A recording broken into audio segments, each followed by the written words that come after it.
Hi, everybody.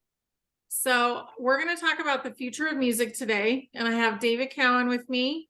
And I have Liam and Frank Maruso. I don't know if I Marasso's close enough. That's close enough. Marasso.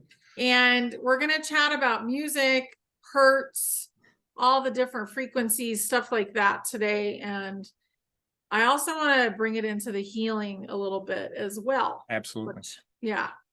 So I'd like Frank and Liam to introduce themselves today because you guys haven't met them yet. Me? You first, Pops. Sure. I'm the older of the two, if you didn't notice. I started way back playing guitar. And early on, my cousin and I had formed a band. And I got tied up with family stuff. And so the band went on the wayside. And I kept writing, doing my thing at home. And as time progressed, I had another family. So as from a perspective of music, I've been an observer all this time, as well as a person who's been performing local live gigs and so forth. So my claim to fame from my own perspective would be lyrical content and melody. And so that's what I've kind of honed my skill on. I have released very little music from this perspective. I believe there's a divine order to things, and there's a divine timing. And I think that the way things have gone, where I thought I was done, I thought I wasn't even going to be involved in music. I've started to get to the point where hey, you know what? Some people gave me a little bit of a nod and says, hey, why don't you get this stuff out there? And so I think that the timing is right at this point for me. And, that's within a month or two away from actually presenting things in a little bit more of an official manner, which I think, we could get to at that particular point. Whereas this is a beautiful segue because this young man has been doing it as well as going to school and dealing with production as well. So I'm going to let him take it from there. Yeah. So I've been playing music pretty much my whole life, mostly the drums. I played the drums for actually I said 12 years before, but definitely more. Like you were banging on pots and pans. Yeah, sure. Pots and pans since I was, a young age. And I think because, my dad helped me, get exposed to music at such a young age, it's definitely helped my interest for sure. So, I've been playing forever, and I just recently picked up the piano and guitar.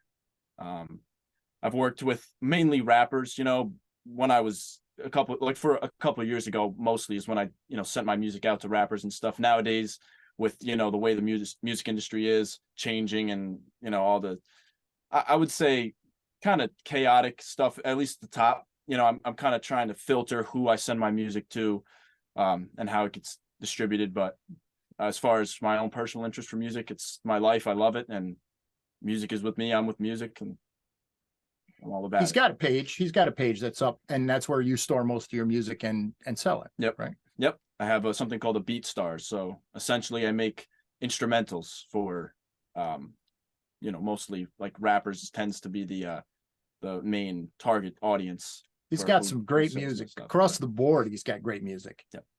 So yeah, we'll have that below so you guys can check it out. Great. Appreciate that. Thank you. Yeah, for sure. So what do you guys think about like how things are going now, and what do you think it's going to look like in the future for music? I know it's very bright, but what does it look like to you since you're actually doing it right now? I would say that I sense intrinsically that there is a positive shift going on. I would say that, a lot of things are being exposed right now. A lot of people are, as I said, being exposed. And with that comes, I think, a lot more freedom potentially for the future, and that more diverse types of music, more music that would be censored won't be censored. Not necessarily inappropriate music, just more of that, music that they don't want you to know at the top. Right. Yeah. Yeah. I think my husband came home. Oh, go ahead. No, I think he's right. And I think that music itself, I don't really put any kind of prohibition on lyrical content. And I mean, a lot of people like to put that in a box. I figured the one thing we had the capability and have always had the capability of doing is listening to something, discerning, and then saying, you know, that's not quite for me, and then go your merry way. But I also think that that has done things to the opposite side of the spectrum, which is has left some good music out that maybe has a little bit of a political spin, and people are either vilified for the reasons that they brought up. I mean, I know, David, I've heard some of your music, and you've got something to say. You've got something to say, and I like that. And that's kind of where I've been. One of the songs I have is called "Where I've Been," and the whole story of that is, you know, we look at what we've done and we look at the things that we say, and I think somebody's going to like it. Somebody's going to hear it, and they're going to say, hey, you know, and it may be the difference in somebody's life. So for me, I think that just sharing that is a good idea. Mm-hmm. Yeah. So the other day, my husband came home and he said, I just listened to this great radio station. All the DJs work for free and they play all different kinds of music. Mhm. And he said, I've never heard a lot of the songs, you know, that they do. I wonder why the other radio stations don't do that. And I'm like, money. Right. You know, but he's like, they just play the same 16 songs over and over and over again. So Right. I think it's going to be a whole lot more open for everybody to experience a lot of different kinds of music in the future. Mhm. Yeah. I would like to say something about that because I was involved with a radio station, and the playlists are the playlists, and they're done by psychological thought process, and whatever's selling the most is what they play. And I think there's some validity to that, but then it's also who antes up whatever they can ante up in order to put those particular signs. It's almost like a pipeline that says this is what you're going to listen to. And yeah, they're good songs, but then it leaves a whole bunch of people out of that whole spectrum. It partially a programming type of Exactly. ordeal Right. in that Oh, sense, yeah. you know. And I think that's the beauty. I mean, you know, there are definitely disadvantages to streaming platforms like Spotify and stuff, but I think that the fact that, you know, the radio station is sort of put on the wayside, and like more songs can be heard and played as much as you want on the streaming platforms, I think is a positive thing, because, you know, you can play the music you want to listen to and not have to listen to something that's being forced down your throat, in a sense. Mm-hmm. Yeah. But again, you know, I mean, they do play it at 440 and stuff like that. So, you know, are you really getting away from it? But at the same time, you know, there are ways to convert the music. And there are many songs that are released that are in different keys. So frequencies. Mm-hmm. So as the frequencies change, and not just Earth's frequency, but our frequencies, I don't think it's going to have as big of an effect. But we've been talking about healing with music lately, so I'm hoping David can chat in Sure. with that. Didn't you just get a book or something that you were gonna do some kind of healing? Yeah, frequency? yeah, I got this book. It's called the Ultimate Book on Vocal Sound Healing, Mhm. which I haven't read. I haven't read too much of it yet because it comes with a CD and everything, or you know, a pile of MP3s, and you need to go through it. But it's not as easy as it's not as well thought out, I don't think, or planned, you know, as I expected. But yeah, I think I'll put that. I might do like a video course or something on that. Might be a bit easier, Mm-hmm. where I can ask people questions and things. But yeah, I think that's definitely the way we're moving, you know, with different frequencies and different healing modalities, not just sound.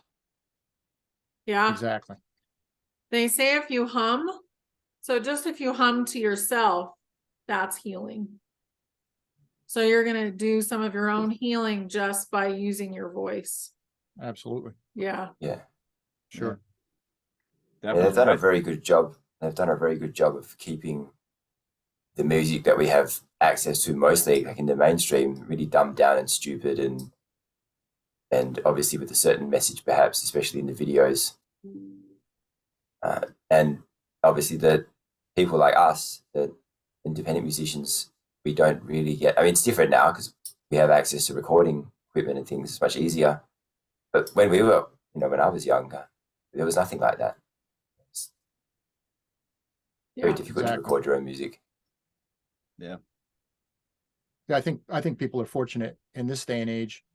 Everything back in my day, it was 4-track recorder, and then how to get your music out. It was, you would have to produce some type of a CD, and of course a 4-track recorder, you can dump down tracks, and you can make a full song. But it was an arduous process, and at the same time, then it was about distribution, and it was usually handing your CD out and trying to get money for it, versus today where you have the capabilities of getting somebody to your place, and then they're looking at it going, oh wow.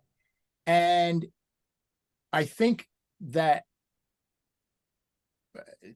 a famous rapper once said to my cousin, don't chase the paycheck. And I think that the whole point of that was, you can be looking for the money, but I think if you really do what you love, that comes natural, and that will be there. And I think that the whole idea of frequency, we've written many songs, some of the greats in time, whether it's, can I mention people on this? Can I say somebody's in Simon and Garfunkel? Can I say that? Yeah, you can say that. Okay. But people of any type of artist where you are moved by that, I think creates a level of healing. I think music can also create some disruption too. So it works both ways. But I think looking at a song like Comfortably Numb, I think it gives people a feeling of association with that particular song. And as though it may be, or if though it might be slightly melancholic, it still has this ability to bring people together, and then everybody's singing the song in the concert, which is a beautiful thing. And I think that brings people together, and music, I think, is universal in that sense, always bringing people together. Yeah, I think that's true. Yeah, I feel like if it's catchy and you get kind of absorbed in it, like it'll bring back memories, it'll bring back all kinds of stuff. Like put you right back in the place when you first heard it. You'll have that memory return. But it hasn't always been the greatest, the music. When I first heard about how it wasn't good for you and there were secret subliminal messages in there was a while where I just didn't listen to anything, but That's now it's changing again. Yeah. I think for the better, for I sure. do too. Oh, it's going to be really good. We're going to use music for all kinds of things, whether that's, you're having a drum circle and that's your thing for the weekend, or you're going to go see David, or, either one of you guys, Liam or Frank. And I feel like it's going to be small venues, but everybody will have access to recorded music. So I don't think it'll be as big, with these massive stadiums anymore, but it could be. You could have a festival. I think it'd be nice. I still believe, having a festival is cool. Just, I understand, not everyone gets their turn necessarily, but at the same time, it brings a lot of people together, which in my opinion is the beauty of it. So, but there is obviously a disadvantage. I also think that as consciousness expands, the intricacies of music expands, which is another beautiful thing. And generational things, like people like me learn from him, and then my children learn from me, and just take it to different levels. That's sort of That's another beautiful thing. I think that's what's definitely going to come. I mean, him and I have spent a lot of time out at open mics, and the beauty about that is, and there are some open mics where you go and everybody signs up to hear themselves play, and they want everybody to listen to them, but they're patiently waiting until their turn comes up. And then there's other open mics that you go to where everybody's just kicking back, having a good time, and they're, you know, whatever the case may be, having a coffee or whatever the case, and enjoying the music, the camaraderie, and not everybody's a top-notch musician, but everybody's there for the same reason, and that's because they have a voice. And I think that's the beautiful part about that. Mhm. So when you talk about the big festival, it would be nice to have people be able to actually say, I know I would love to be able to play in a Madison Square Garden kind of arrangement where I have the power behind me to hit that one note, and from that point on, you know, belt that one tune that I might feel, you know, I always wanted to hear what it would sound like in that particular instance. So yeah, I mean, I think it works both ways, and I love the small venues. I mean, that's we kind of we what I do that. We do those songs, which is a lot of fun. He jumps on a cajon, which is a small drum instrument. Mm. And I play acoustic, and we've gone from playing a lot of what I'll call oldies now, but classic rock, some newer music as well, and then of course originals. And I don't tell people that that's what they are, and they're like, oh, where'd that come from, which is kind of nice. You know, they're not quite sure if it was something they've already heard, but you know, that's always it makes you feel good. That's what you want in a song. You want to have that slight familiarity, but they just can't put their finger on it. That's Right. when you know you've got a good one. What's the song? Always? Is that his song that we always? Is that your song? Yeah, I'll always. That's a song I wrote about my cousin. Yep. Right, about your Yeah. cousin. Now I was listening to that on my way up here, and that song has, I would say, like a poignant, melancholic side to it, but it's got a lot of emotion built into it, and your delivery is just superb from that perspective. That you capture what you want to say, you deliver it in the way you want to say it, and it comes out beautiful in that sense. Yeah. So yeah, I just was listening to it on my ride from we're up in upper New York, and I was coming from about 40 minutes away, and so I had an opportunity to listen to some songs, which was good. That's awesome. So yeah, it's great. kudos. So David, what do you want to see happen in music in the future? I would like to see more of a level playing field. I don't know what that means in terms of distribution and everything, because obviously if the radios are playing certain songs, then I guess I'd like to see more independent radio stations as well that will play more independent music, or radio stations that aren't so driven by, you know, like what you said, that the DJs play for free, or maybe it doesn't have to be for free, but you know, maybe they have other ways of generating revenue, and they don't need to, you know, if more people are aware of certain music, then radio stations can put on different gigs and things for local musicians, and generate revenue that way. Or maybe there's other ways too. I don't know. But I'd like to not see so much the music that's shoved in your face or down your throat, and even if it is, like, I'd like to see them say something good. You know, I'd like to see them say something interesting, rather than drop it like it's hot. Or, you know, I like Snoop Dogg, but you know, or the Single Ladies. You know, like some of those songs just don't really make any sense to me. You know? Lyricism just isn't there. Well, after about 5 or 6 of those songs in a row, and it's like, okay, now what? Is there something of variety that has some merit too? And I think that's exactly what you're trying to, you know, I agree with you 100%. Have you guys ever been to a thing called Hot Dub Time Machine? No. Have you heard of it? So it's essentially this DJ night. They have it all around the world. I went to it when I was in London, and they play, I think it's the top 100 songs or top 40 songs for the last 40 years. And so they just do this thing, and you can hear all the great songs leading up to about, you know, the late 90s, and then you could just see where music just fell off a cliff. And all the songs from then on was just horrendous. It's quite interesting to listen to. Right at the top. Right. Sure. Yeah, There's but still great for the musicians and there's charted still music. good music, but it Oh doesn't yeah, it's still quite out get there. there. It's just not, you Right. don't get it. You don't get it in the mainstream as much as you used to. Mhm. Exactly. Yeah, the top what you're talking about for sure. I definitely see Yeah. it. You know, it's very specifically lyricism, definitely deficient. Yeah, no doubt about it. I would say that the mixing and the effects used nowadays are very awesome. But I Yeah. definitely think that, you know, the agenda behind it is questionable.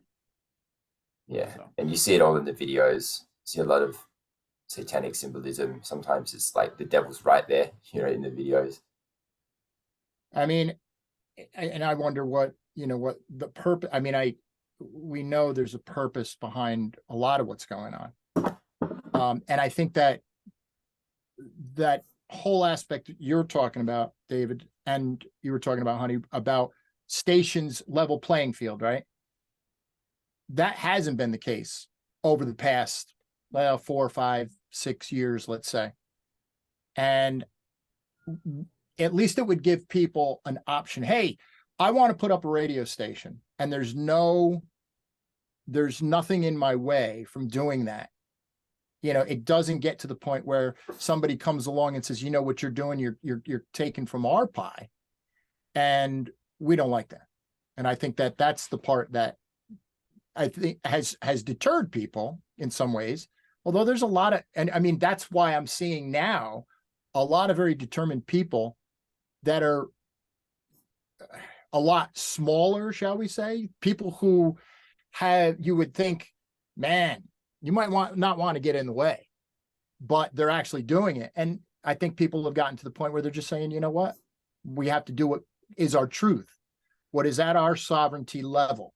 And we have to go out and we have to, I mean, 3 years, maybe I'm not coming on a podcast and talking about anything. And I'm kind of retracted and not interested in speaking my piece, because I spoke my piece at that time, right? 3 years ago, I was kind of speaking my piece and nobody was listening. Mhm. And so as I spoke my piece, I was vilified to a certain extent. Well, to the end, you know what I'm talking about. It's just like, yo, what are you talking about? You better do what you're told. Really? All right, what? So I'm being told, but what do you have? What can you show me that tells me that what's being put in front of us is something that we should be doing And internalizing.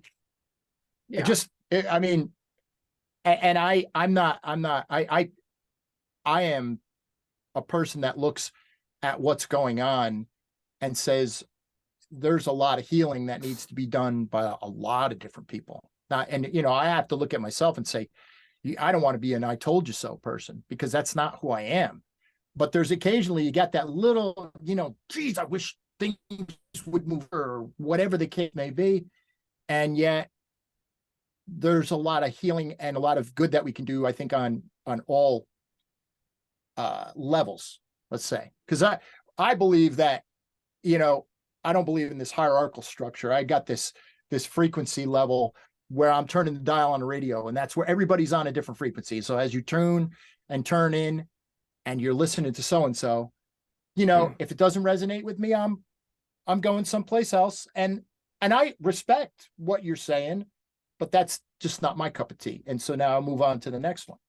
So, I know I've heard a lot of the conversations from a lot of the people that you've had on.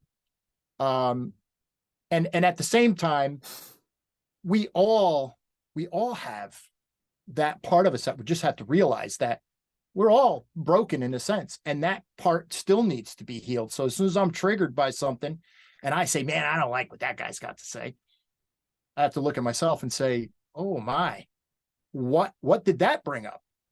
What did that just bring up in myself? And usually it has something to do with something that I have to work on more than they have to work on it, because they're already where they are. Mhm. I'm close enough to know, hey, let's heal this now. Let's get this out of the way. And it's So- all about healing yourself, Right. Yeah. That is what's Right. Because going that's on good. right It's going to now. work out. It's going to work out. It's Yeah. going to work out from inside. It's going to work this way. So, and I mean, this is been the message, I think. A lot of podcasters, right? A lot of podcasters. Oh, I've got the answer. I've got the answer. I've got the answer. I've got the answer. No offense, not to you. But everybody's got the answer. Everybody's got the answer. Hey, look at me. Look at me. I've got the answer. And everybody's got their own spin. Mhm. I think there has to be, it's not, and it isn't about whether you agree with all of them or they agree with everything that you're saying, or that everybody agrees with the same thing. But I think part of the monetization has also, again, back to the dollar and people wanting to be heard and seen, but they also want to make a little cash doing what they're doing. So it's interesting to watch. And that's the part that I'm talking about, where I see people who I would expect, and I should never expect anything, to have a handle on things. And then if they get a little foothold, and all of a sudden they get to a point where they've got, 30,000, 60,000, 100,000, 1 million viewers. And you kind of see sometimes that changes what their perspective is and maybe who they're talking to, instead of David Cowan, me, and the next person that is kind of building the next wave. And this guy's building the next wave, not necessarily me. I got something to offer, but I enjoy watching the podcasters. It's a lot to weed through. Yeah, and I think you would agree in some cases, right? Oh yeah. I honestly, I don't have time really to watch much, but I really want to basically empower others to go inside and start to work on themselves. And that's a lot of what I like to talk about and do, is giving people tools, and I think frequency is going to be one of the biggest tools of the future. And it's not just going to be, it's going to be in the music. It's going to be all around us. We're going to hear it in nature, like everywhere. And Tesla talked about it then. And it's, coming to fruition now. Well, I hate to interject at this point, but it's perfect because there's a place close by our home that has the scalar technology. And if you're familiar with ever hearing that, you know what I'm talking about? Yeah. Scalar technology, very simply, is taking photons and other forms of energy and delivering them at 1.5 times the speed of light. Now, this is a healing process, and there's a place close by that has what they call the perfect square, and they've set up these machines. This is a woman, I forget the name of the doctor, but the technology is real, and the technology heals, and heals in the sense that it balances the body, and the body does what it's supposed to do.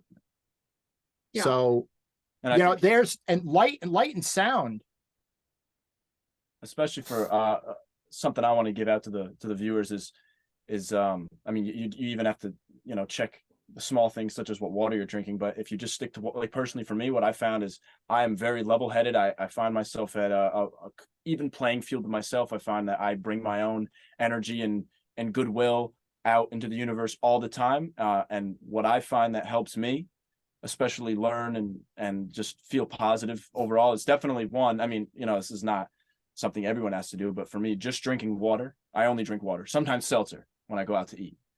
I'll drink seltzer and water, and just exercise and stuff like that. I think simple things like that are forgotten in today's day and age, and I think that those are definitely beneficial for people that just are looking for somewhere to start. Obviously it's more than just that, but those are definitely two things that I personally do, and I know I'm also younger, but it's definitely a good start for everybody can do it, and helps me a lot. Makes me Yeah. feel good. Along with music.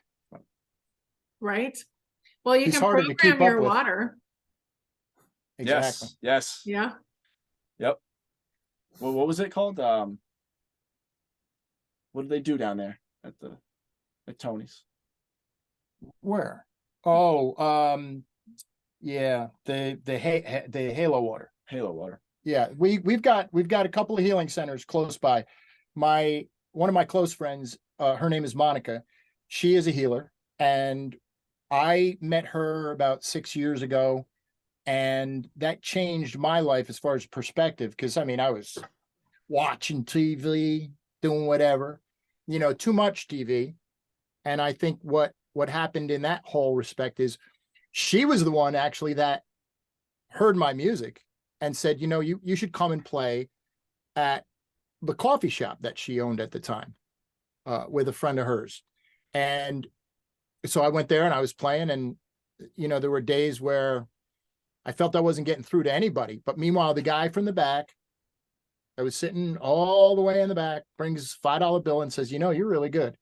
And regardless of whether I am or not, the fact is, just when you think that you're not making the mark, somebody walks up and says, so there is this asking for, I'm big on asking for signs, and I get a lot of them, but there is that tendency of just saying, give me something to go on here. And then,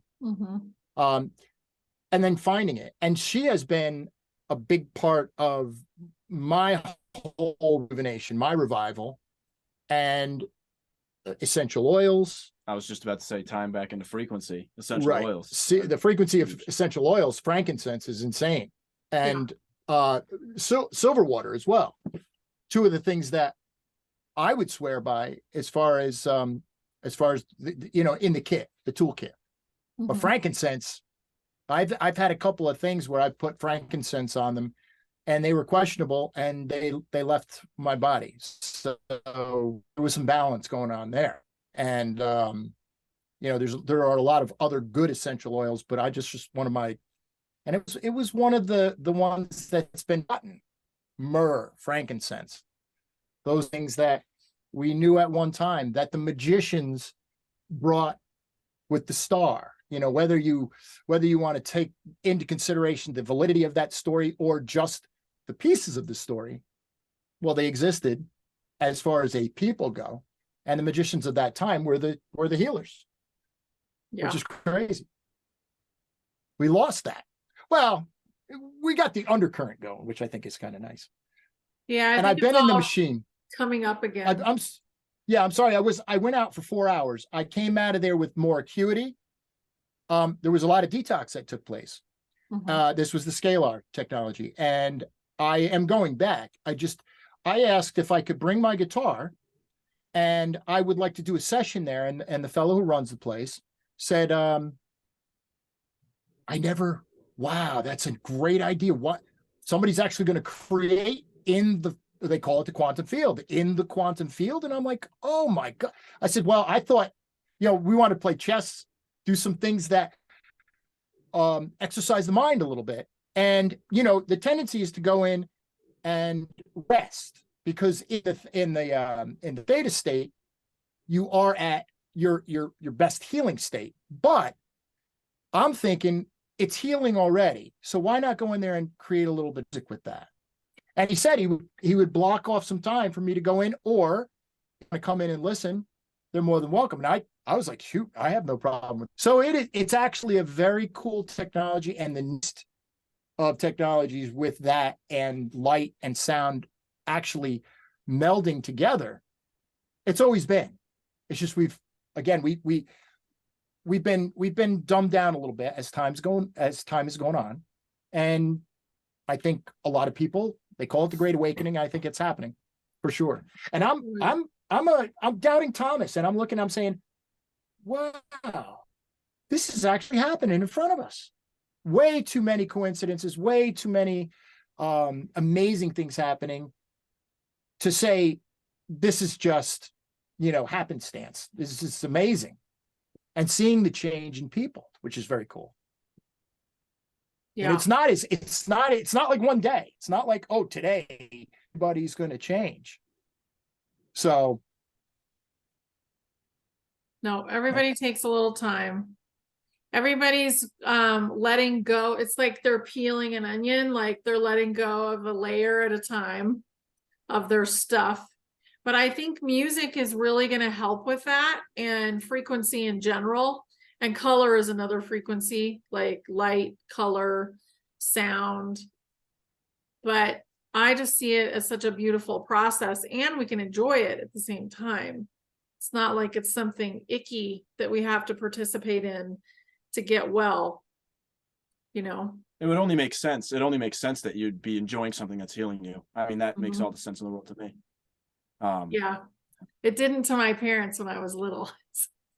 Take this. Well, and there are certain Horrible people who tasting sit in thing. their stuff.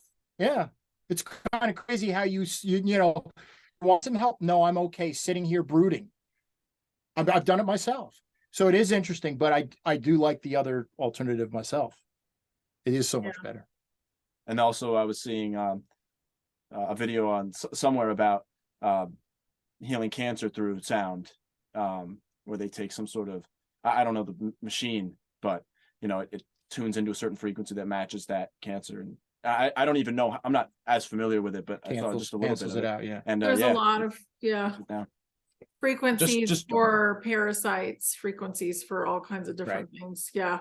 Right. Mhm. Just blast it. It blasts it. Yep. Yeah. Shatters it. There's that Yeah. guy in the 1900s who cured, I think it was 16 people from cancer. And they shut him down, of course. Yes. Well, That's all ending though. They're falling. So they're falling. Everything is changing. And we're amazing manifestors. So we're actually creating the future. And that's why I wanted to talk today, because we're actually making it happen by talking about it. And Liam is very young in comparison to most of us here. And he's been doing all kinds of stuff. And David's been doing it. And Frank's been doing it. So, and I'm inspired to do it now, to play music. I used to, but I don't anymore. You know, so I think everybody's going to start to get into it, and they're going to really enjoy it. And it's going to be kind of a group gathering thing, you know, jam sessions and stuff like that in the future. sure. yeah. I'd like to see more people step into it, you know, like maybe they didn't have the chance when they were younger, or they didn't think they were musical or even artistic or whatever it is, any of those kinds of things. And just more people drawing and creating art or creating film or music, because they now have the chance to, and they can really, because a lot of people, I think most people are creative, they just don't have the self-knowledge or they haven't had the chance because they're so busy with life to really give it a shot. Yeah, most people feel suppressed. Yeah. And that's I think that's the I was main like reason. that for ages. Those people that you talk to that look at you and you're a little bit freer, and they go, what are you doing that for? And meanwhile, you know, deep down, they want to move and tap their foot a little bit, and you can see it in them that they want to actually engage and they want to be free, but they're caught in that, you know, in that older paradigm. And I was there and I was going nowhere. And then I said, you know what, at one point you gotta kind of step out of it. And it's a kind of a big step for me to come out, and, you know, as much as people might say, well, you know, it's a podcast. I said, well, yeah, but you know what, if you this is the first step, and then you take the small baby steps and work your way up. And I think you're right, honey, about the manifestation. There's been plenty of that, you know.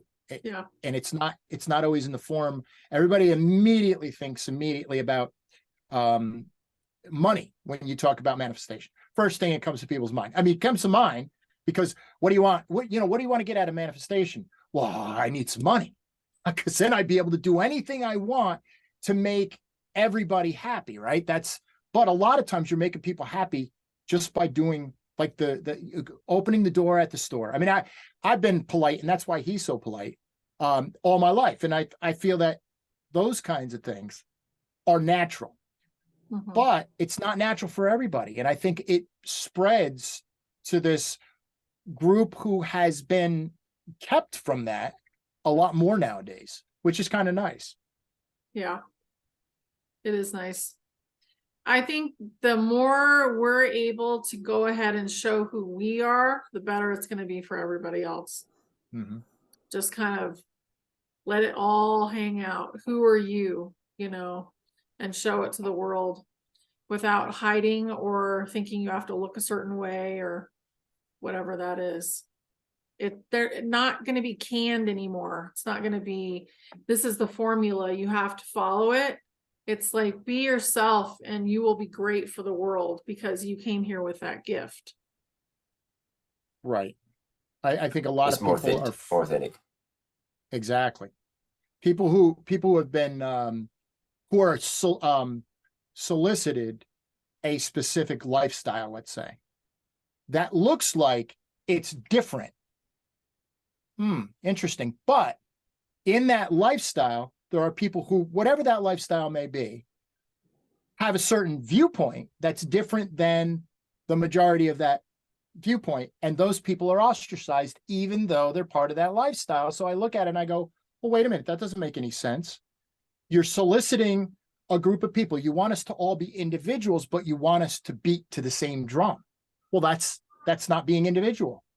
Now, as long as you don't, my big thing is, as long as you don't infringe upon the rights of another human being, and I don't know if it's as simple as this, but that's the first step, right? As long as you're not infringing on the rights of another human being, you're putting yourself in a position where you could go out and do good things, and you can be yourself. And if somebody wants to look the other way or whatever, that's fine.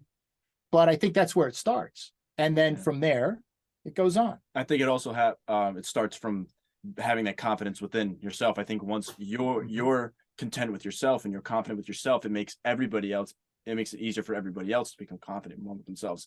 Therefore, kind of solidifying and strengthening your individuality as a person. Yeah. I like that. Yeah, he's a good guy. I mean, he's a polite guy. He's very he knows where he's going, and at the same time, he's gentle at heart. And but he's a guy who knows what he wants, but isn't gonna. I mean, from my own perspective, he's not the kind of guy that's going to sell somebody out to get it, which is kind of what I like to see. You're not going to be the kind of guy that is going to, be subversive and dump somebody under the bus in order to get to where he needs to go. And I've seen a couple of occasions where I was like, man, I'm glad you took that stand. Thanks. You're welcome, son. I should have told you this sooner rather than on national TV. Oh yeah. National TV. That's right. We're going places. Oh yes. Yeah, you are going places. I think it's what I love is that the younger people are actually embodying really old souls. So they're doing these amazing things and they don't have to go through all the process that somebody else may have to actually know what to be doing. And they're sticking to their guns. They're doing what they want to do with their lives and creating it on their own. So I I agree. think it's great. He is an old soul. And his pictures, I mean, I guess I'll be prepared the next time, but we have one picture of him sitting in the car and he's looking out the window. This is when he was being taken home from the he's been adjusted by a chiropractor since I think it was about a day after you were born. So he's had a very alternative lifestyle. And he hadn't been inundated with any kind of extra stuff for many, many years until there was a law passed that said that you couldn't use a religious exemption anymore. And so, he's up to date. Well, that's what up to date is all about. I don't know what to say, except I will say, what was I saying? I don't know. All I could say is you can tell my dad is my biggest fan. He's a good guy. Oh, old soul. No, he is an old soul. And that's the thing that the nurses said. He's an old soul. Wow. Yeah. So, and from the beginning, he's been thinking. Yeah. I always thought he was just ticked off at me, but that's what it is. He's just, he's got that pensive look on his face and he gets stuff done, which is also really cool. Yeah. It's an amazing new world we're walking into right now. So I'm excited to see Crazy. what everybody does. And I encourage everybody to go and do something that you love and share it. Mhm. Yeah. So thank you guys. This has been Appreciate great. Awesome. Look Thank forward you. to Very the nice. opportunity to come again and chat with David again. And you're awesome. We like you. We watch you all the time. So Yes, thank you for the opportunity. Yeah. Awesome. Thank you Nice guys. to Thanks meet for you. coming. Thank you. great. Yeah. David, Bye, pleasure. everybody. Nice to meet you guys. All right. Yep. Take care. Have a good one. All right.